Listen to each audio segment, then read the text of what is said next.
Hello, Moore here, and welcome to Raid Shadow Legends. Today, I'm going to do a spotlight or a champion guide on the epic Jarang. He is not a champion you see very often or in very different compositions around the community as a whole, but today, we're going to dig into him.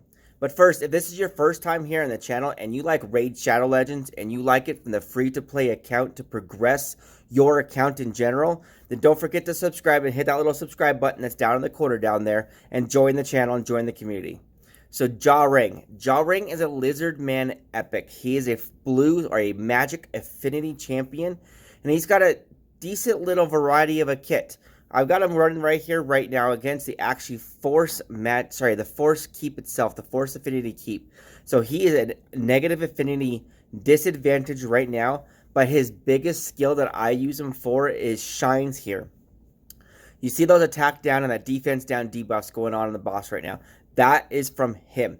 That is why he is here. He is here to apply those debuffs on this boss because this Force Affinity boss has a passive that gives him a plus 4,000 defense. So you want that defense down. That is why Jarang is here. He is unique. I utilize his kit as most and efficiently as I possibly can. So there's Jarang right there in the middle. Let's get into his kit so you can see what he's all about, what he's actually got to offer to the table. Jarang, let's go with the skills first. His A1 attacks one enemy will ignore 25% of the target's defense. That is a nice little skill. You can stack that with some other items, whether it be a cruel set or there be like a savage set that ignores another 25%. You can amplify that and you could focus on building your kit and your items and your artifacts around that skill if you want. I don't. I use them a little bit differently than that. His A2, his A2 attacks one enemy 2 times, has a 50% chance of placing a stun debuff for 1 turn. Can be booked all the way down to a 3-turn cooldown and up to a 75% chance to place the stun. That stun will be useful, will be helpful, and can be critical in the dungeon or even the arena for that matter. I don't use them in arena. I use them in other places, but I use them in the dungeon as you saw in the Force Keep. I also use them in the Clan Boss. This stun is useless in the Clan Boss. However, it is helpful in other content of the game. His A3, biggest thing I use him for. Pardon me, guys. His A3 attacks 3 times at random, has a 50% chance of placing a 50% decreased attack debuff and a 60% decreased defense debuff for 2 turns. It can be booked down to a 3-turn cooldown and booked up to a 75% chance to land these. This is the primary skill that I use him for. I use my Clan Boss to keep the defense down and the attack down debuffs up. That's a mouthful. Kind of sounds a little odd, but that is what I use him for. I use him to keep those debuffs applied to the Clan Boss, so the Clan Boss takes more damage from me, and so the Clan Boss deals less damage to me. That is why he is there. It's on a 3-turn cooldown. There are 2-turn cooldown debuffs. That is what you're looking for. You're looking for that 3-turn cooldown when it comes to the Clan Boss in general, because the Clan Boss has a 3-turn cycle that he does, so you want your debuffs to coincide with that.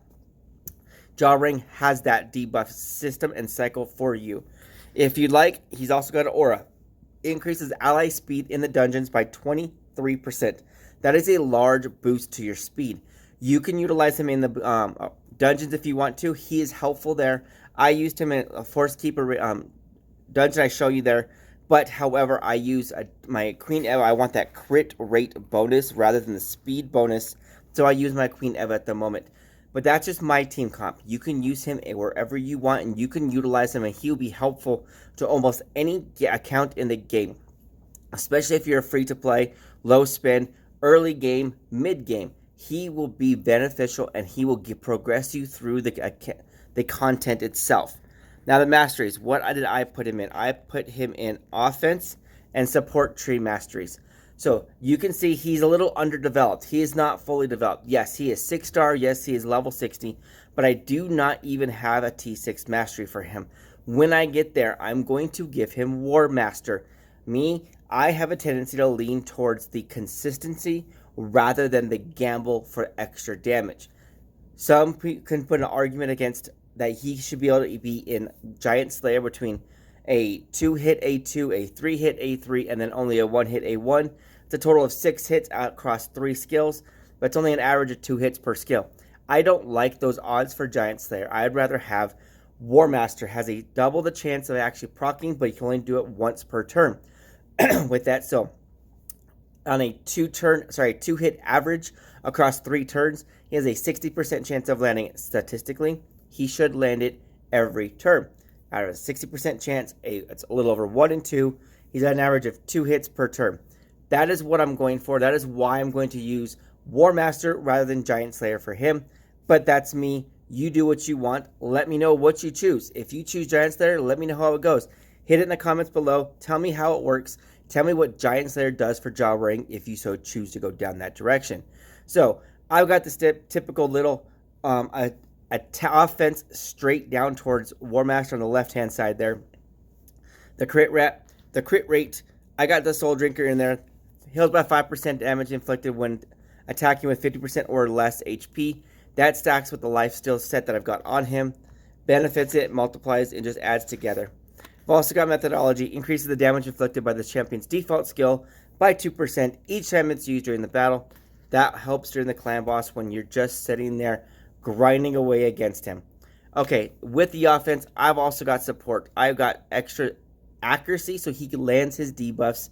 I've also got the chance to... Sorry, that's accuracy. I've got Evil Eye here. It does not help against the clan boss. I do, however, use him in the keeps and the dungeons. At times, I will use him in arena as well. The Evil Eye works and helps against them. It decreases the turn meter by 20% when he uses his A1. You like that, and you want the turn meter control, especially in the arena. I've also got him has a 5% chance of decreasing the cooldown of a random skill by one at the start of every turn. If I can get that debuffs, the turns cooldown reset, let's roll, let's do it. With the support side, I'm going to end up using and getting the sniper skill, increases the chance of placing any debuff by 5%. I want those attack down and defense down debuffs placed as often as possible. And Master Hexer, a 30% chance of extending the duration of any debuff that he casts by 1 turn. If I can get the attack down and the defense down debuffs to last longer, then I'm going to do it. So that's why I want it on there. But first, you see I've got some skills, some scrolls saved up right there. I'm saving up so I can go straight towards that War Master next. I want that extra damage from him in my clan boss, because right now he's a little lackluster. I can use some help on there, but I'm going to get there. He's building it. I've been grinding Minotaur when I'm not dealing with an event. Right now we got a champion training event, so I've been focusing on my champion training event. I've been building up my stuff. My 3 right there below my champion's vault, right above my champion vault. 2 armor gears and a Vala. I'm building those things up to level 50. They were at 40 and 4-star. They're now 5-star. They're fully ascended. They're going up to 50. That is what I'm doing during this event. That's my focus right now, because when you're free to play, you focus on what you can and maximize what you can. Jarang. Let's look at his stats though right now. Let's see. I've got him in an accuracy set, and I've got him in a lifesteal set. His gloves. Defense % gloves, accuracy chest, and his boots are speed boots. He could use more gear. He can use better gear. As you can see, I've got 4 stars, 1 5-star. I've got uncommons. I've got commons. I've got a hodgepodge mix of everything. I've got a banner there. That I've got an accuracy banner. It is a 5-star accuracy banner. I honestly forgot about that banner, but it is not an artifact improvement event right now. So I'm hold off onto that, because the accuracy he has for the clan boss I'm fighting, which is brutal, he has enough accuracy for right now. So I really don't need to increase his accuracy at the moment. But if I can increase this, I might be able to remove that accuracy chest and swap some things out, start min-maxing his gear a little bit. But again, I'm only at 4-star gear with a couple 5-stars sprinkled in. He has room to grow. That's what I'm trying to get to. He has room to grow. Let's actually look at what his actual stats total look like. Okay. So, his HP is only 20,000 HP. First clan boss, you want him 30 to 35,000 if you can. His attack is at 2400. His damage is based on his attack. So that attack actually means something for him. The more attack he has, the more damage he's going to do. But primarily I use him in Clan Boss. So I want him tanky so he can survive, because survivability means more damage in the Clan Boss, right? So his defense, 1700, almost 1800 defense. Way under par. I want 35 to 4500 defense on him. He has more to go. Like I said, I've got that accuracy chest. If I can replace it out with a defense percent chest, just like I have my defense percent gloves, that'll increase his defense tremendously. Even though his base defense is only 837, that is hard to increase that. Because, I mean, he's at 6-star. He's at level 60. That defense is not going any higher. So I might consider, if I can get especially an awesome sub roll on him, I will consider doing a defense flat chest. You heard that, a defense flat chest instead of a defense percent chest, because a defense percent chest is only going to give him an increase of about, depending on the star rating, of a 5-star defense percent chest is only going to give him 400 defense. 417 defense is all he's going to get, and that's a lot. Yes, don't get me wrong, but a flat stat defense is going to be a little bit lower. I don't know off the top of my head what the max is, but I think it's in about the 300 defense range. So it's just a little bit less than the percent. If I can get some awesome substat rolls with a flat defense, then I'm going to use it. It'll be more beneficial to have the substats that are going to benefit other parts of his kit. Especially if I get a defense percent substat roll as well, it'll help negate and make up the difference. That's something I'm going to keep an eye out for later on as I progress and acquire some gear. His crit rate is below par again, 24%, and it's not that high. His crit damage is only 78%. I don't use him for his straight pure damage. His accuracy is 204. I use him to place debuffs. That is why he is there, to place debuffs. So that is him. That's Jarang. That's his kit. Let's actually do one thing, and let's get him into the Clan Boss. I kept talking about the Clan Boss. Let's show some gameplay on him real quick. I'm only on Brutal. Let's see. There's my team for you. I got Bulwark in the lead, Jarang, Apothecary, Kale, and Captain Tamilia. 460s, 150. It's only 4-star 50 as well. 4-star Ascendant 50. Let's get into this, and let me just run this fully auto, and you can see what Jarang can do. So there's Jarang. He places attack down, his defense down debuffs. That is why he's on the team. I want him there to keep those debuffs up. Combining that with Bulwark is the possibility that I use to keep them up the entire time. Remember, his debuffs last 2 turns. They're on a 3-turn cooldown. Bulwark's got a 30% chance of increase in the duration of all debuffs by 1 turn. And the last AoE, the Clan Boss extended the duration. They just dropped off, but look, watch this. Boom. Jarang just put them right back up. That is the combination that why I got them together like that.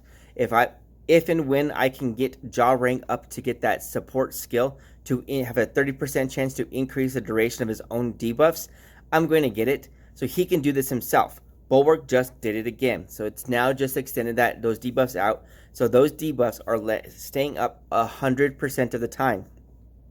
Look, they were up. Jarang just reset them himself. That is also a key and a testament to Apothecary and his speed boost. This is more of a speed comp style team. There's no counterattack in it. It's just a matter of my team going as fast as they can to cycle through their turns as best as they can to get stuff going against the Clan Boss. Alright, those debuffs just dropped off. I lost track of when Jarang's turns was. Oh, they're not going to come up right now. But look, Captain Tamina with the save, the ally protect. Oh, right. Jarang should come up, throw his debuffs on right now. They're there. They're back at it. And they're going to keep rolling again. These debuffs extensions that Bulwark does as well is so critical and crucial to this team comp. It lets me keep my poisons up a little bit longer, an extra turn or two.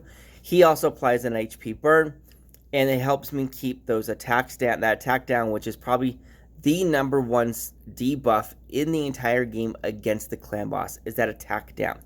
Bulwark's skill, his passive, allows me the ability to be able to apply that and keep them on there a little bit longer. Jarang, he's got his 3-turn cooldown for his 2-turn debuffs. He keeps them on there by himself a good chunk of the time anyways. I get that support mastery he'll keep it on there by himself a good chunk of the time. With Bulwark stack, it just pretty much ensures that it'll get through the RNG to be able to make it happen. All right, thank you for joining me all the way through the video. If you haven't already, hit that subscribe button that's going to be right here above my face. Right there, there's going to be a button. Hit that subscribe button. Check out a couple of the videos that's going to be on the right side of the screen. And I will catch you on the next video.